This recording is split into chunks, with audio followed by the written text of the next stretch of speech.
శ్రీ సూక్తి channel వీక్షిస్తున్న వారందరికీ నమస్కారం అండి. మదం అంటే గర్వం. ఇది 8 రకాలని పెద్దలు అంటారు. ఇవి మానవత్వాన్ని మంటగలిపే సాధనాలు. ఇవి కలిగిన నాడు కన్ను మూసుకొని ప్రవర్తిస్తారు. అవేంటో తెలుసుకుందాం. ధనమదం. ఇది అన్నిటికంటే ముందు చెప్పాల్సింది. దీనివల్ల ప్రపంచమంతా తమ అధీనంలో ఉన్నట్లు భ్రమసిపోతుంటారు. కులమదం.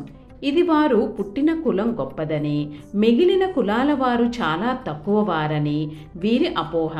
దీనితో లేనిపోని ద్వేషాలకు మూలమైన సహజ విచ్ఛిన్నకర శక్తులుగా తయారవుతారు. అధికార మదం. ఇది ఏ అధికారమైనా కావచ్చు.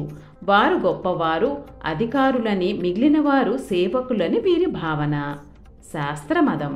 తనకంటే గొప్ప పండితుడు లేడని, తానే గొప్ప పండితుడని, అన్ని శాస్త్రాలు తనకే తెలుసునని వీరు విర్రవీగుతుంటారు. తపోమదం. వీరు కొంత తపస్సుకే తమ వంటి వారు లేరని గర్వించి ఏవో వారు సాధించిన చిన్న చిన్న విషయాలకే పరిమితమై మోసపూరిత మాటలతో ప్రజలను వంచించి కాలం గడుపుతుంటారు. బలమదం.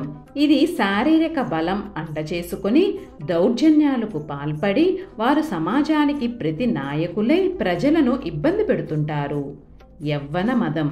వీరు బలహీనులను తమ కోరికలకు బలి చేస్తుంటారు. రూపమదం. వీరు తాము మాత్రమే అందంగా ఉన్నామని తమ అందానికి తామే మురిసి ఇతరులను గేలి చేస్తుంటారు, అసహ్యించుకుంటారు.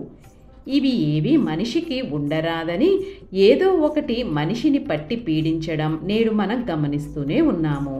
వీటిని మార్చడం ఎవరికి వారికే సాధ్యం. సర్వం శ్రీకృష్ణార్పణమస్తు. లోకా సమస్త సుఖినో భవంతు.